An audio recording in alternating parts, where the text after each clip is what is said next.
नमस्कार। समाचार संध्या के इस अंक में आप सभी का स्वागत है। प्रस्तुत हैं झारखंड राज्य से जुड़े प्रमुख समाचार। झारखंड के दिवंगत मंत्री श्री रामदास सोरेन के श्राद्ध भोज में राज्यपाल संतोष कुमार गंगवार समेत राज्य के मुख्यमंत्री तथा कई अन्य नेता, मंत्री और अधिकारी शामिल हुए। इस दौरान राज्यपाल ने नेताओं और अधिकारियों ने दिवंगत रामदास सोरेन को श्रद्धांजलि अर्पित की। दिवंगत रामदास सोरेन के श्राद्ध भोज का आयोजन जमशेदपुर के घोड़ाबांधा स्थित उनके आवास से कुछ दूरी पर फुटबॉल मैदान में किया गया। वहीं झारखंड के पूर्व मुख्यमंत्री रघुवर दास, विधायक संजीव सरदार, समीर मोहंती के अलावा कई नेता दिवंगत रामदास सोरेन के श्राद्ध भोज में शामिल हुए और उन्हें श्रद्धांजलि अर्पित की। इस दौरान नेताओं ने रामदास सोरेन के शोक संतप्त परिवार के सदस्यों से मिलकर उन्हें सांत्वना दी। झारखंड के जल संसाधन एवं अल्पसंख्यक कल्याण मंत्री हफीजुल हसन अंसारी को बेहतर इलाज के लिए रांची के HEC पारस हॉस्पिटल से गुरुग्राम के मेदांता हॉस्पिटल भेजा गया है। उनके मीडिया प्रभारी समीर ने बताया कि अल्पसंख्यक कल्याण मंत्री का स्वास्थ्य ठीक है, लेकिन मुख्यमंत्री हेमंत सोरेन ने उनके बेहतर इलाज के लिए मेदांता जाने की सलाह दी है। दरअसल मेदांता में ही जुलाई महीने में हफीजुल हसन अंसारी की ओपन हार्ट सर्जरी हुई थी, इसीलिए उन्हें शुक्रवार को पारस हॉस्पिटल से गुरुग्राम के मेदांता हॉस्पिटल ले जाया गया है। अल्पसंख्यक कल्याण मंत्री के साथ उनके भाई सब्बीर हसन और बेटा जैद हसन उनके साथ मौजूद थे। झारखंड विधानसभा के मानसून सत्र के आखिरी दिन 28 अगस्त को अल्पसंख्यक कल्याण एवं जल संसाधन मंत्री हफीजुल हसन अंसारी की तबीयत बिगड़ गई थी। उसके बाद उन्हें तत्काल धुरवा स्थित HEC पारस हॉस्पिटल में भर्ती कराया गया था। मुख्यमंत्री हेमंत सोरेन और उनके मंत्रिमंडल के कई सदस्यों ने पारस हॉस्पिटल जाकर बीमार मंत्री के स्वास्थ्य की जानकारी ली थी। झारखंड पुलिस मुख्यालय राज्य में सड़क हादसों को लेकर बेहद गंभीर है। सड़क हादसों में कमी लाने के लिए पुलिस मुख्यालय के द्वारा कई कार्यक्रम चलाए जा रहे हैं। साथ ही पुलिस कर्मियों को ट्रेन भी किया जा रहा है। शुक्रवार को झारखंड पुलिस मुख्यालय में IG अभियान डॉक्टर माइकल राज ने सड़क सुरक्षा से जुड़े आंकड़ों को सामने रखा। राजधानी रांची सहित झारखंड के विभिन्न हिस्सों में केवल जुलाई के महीने में ही 280 लोग सड़क हादसों में मौत का शिकार हो चुके हैं। आंकड़े बेहद भयावह हैं।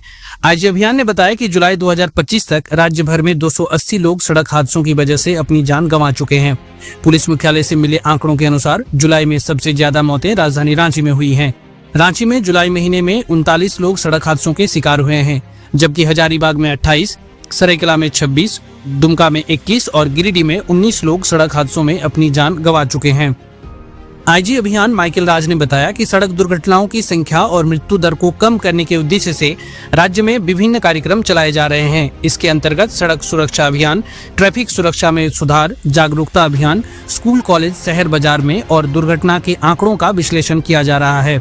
सड़क हादसों के कारणों को समझने के लिए मासिक सड़क दुर्घटना आंकड़ों का संग्रहण व विश्लेषण किया जा रहा है।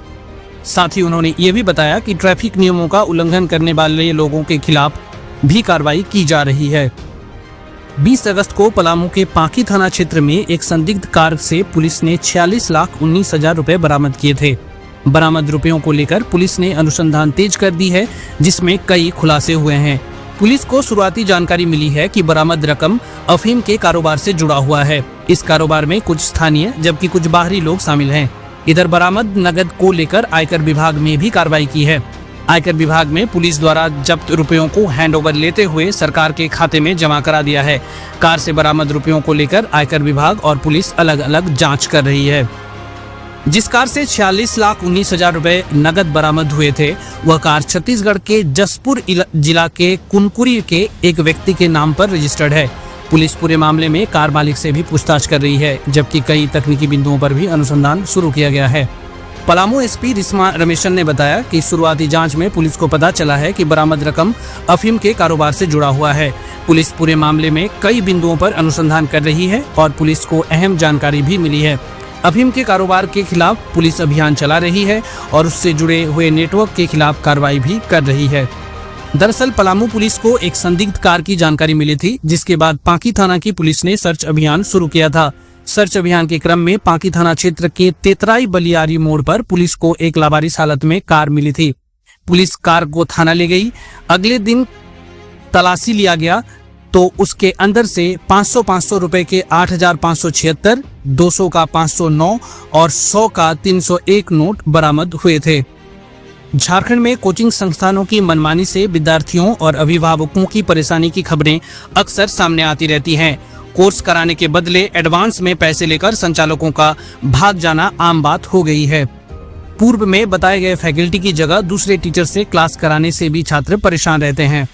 विद्यार्थियों के साथ साथ कोचिंग सेंटर में सेवारत टीचर और कर्मियों के हित को ध्यान में रखते हुए हेमंत सरकार ने झारखंड कोचिंग सेंटर नियंत्रण एवं विनियमन विधेयक 2025 को विधानसभा से पारित कराया है। राज्यपाल की स्वीकृति के बाद राजपत्र में प्रकाशन की तिथि से यह कानून झारखंड में लागू हो जाएगा। दरअसल बड़ी बड़ी कंपनियां कोचिंग संस्थानों का संचालन फ्रेंचाइजी के जरिए कर रही हैं। ऐसे सेंटर में किसी तरह की गड़बड़ी पाए जाने पर फ्रेंचाइजर यह कहकर किनारा कर लेता है कि मैनेजमेंट में उसकी कोई भागीदारी नहीं होती। लेकिन अब ऐसा नहीं चलेगा। अगर कोई फ्रेंचाइजी के माध्यम से कोचिंग चला रहा है तो उसके फ्रेंचाइजर को भी रजिस्ट्रेशन के लिए आवेदन करना होगा। नियमों का पालन करने की संयुक्त जिम्मेदारी होगी। नियमों का उल्लंघन होने पर फ्रेंचाइजी के साथ साथ फ्रेंचाइजर को भी जिम्मेदार ठहराया जाएगा। झारखंड वासियों के लिए बारिश अब आफत बन गई है। नदी नालों से लगे निचले इलाकों के लोगों का जीना दुभर हो गया है। कई बड़े अपार्टमेंट के बेसमेंट में पानी भरा हुआ है। विधानसभा में भी यह बात आ गई कि अतिवृष्टि से सैकड़ों कच्चे मकान ढह चुके हैं। पलामू और गढ़वा जैसे इलाकों में दलहन की फसल बुरी तरह प्रभावित हुई है। मौसमी बीमारी से शायद ही कोई घर अछूता हो। लोग धूप खिलने की राह ताकते रहते हैं। ऊपर से सितंबर माह में ही नवरात्र शुरू होने जा रहा है। हर जगह पूजा पंडाल तैयार होने लगे हैं, लेकिन यहाँ भी निर्माण की गति प्रभावित हो रही है। अब सवाल है कि आफत वाली बारिश से कब राहत मिलेगी। मौसम केंद्र रांची के मुताबिक इस वीकेंड भी बारिश से राहत मिलने की संभावना नहीं है। 29 अगस्त को राज्य के ज्यादातर इलाकों में तेज हवा के झोंके के साथ वज्रपात की संभावना को लेकर येलो अलर्ट जारी किया गया है। 30 अगस्त का दिन बड़ी मुसीबत भरा हो सकता है। मौसम केंद्र के मुताबिक मध्य और उत्तर पश्चिमी भागों में कहीं कहीं भारी बारिश की संभावना है। लिहाजा रांची, गुमला, बोकारो, हजारीबाग, खूंटी, रामगढ़, लोहरदगा, कोडरमा, धनबाद, पलामू, गढ़वा, चतरा और लातेहार जिला के लिए येलो अलर्ट जारी किया गया है। वहीं अगस्त माह के अंतिम दिन पूरे राज्य के लिए येलो अलर्ट जारी किया गया है। इस दिन तेज हवाओं के साथ वज्रपात की संभावना जताई गई है। मौसम केंद्र के मुताबिक 1 और 2 सितंबर को भी पूरे राज्य के लिए तेज हवा के झोंके और वज्रपात को लेकर येलो अलर्ट जारी किया गया है। इन तीनों दिनों के दौरान मौसम खराब होने पर विशेष सावधानी बरतने की सलाह दी गई है। किसान भाई खेत में न जाएं, पेड़ के नीचे न रुकें। अब तक सामान्य से 29% से ज्यादा बारिश हो चुकी है। राहत की बात यह है कि कुछ समय पहले तक सामान्य से 85% ज्यादा बारिश रिकॉर्ड हो चुकी थी, लेकिन समय के साथ वज्रपात में कमी आई है। आप यह न्यूज हमारे अनुपम क्रिएशन नाम के YouTube चैनल से सुन रहे हैं। डेली न्यूज और बुलेटिन के लिए हमारे चैनल को लाइक और सब्सक्राइब करें। धन्यवाद।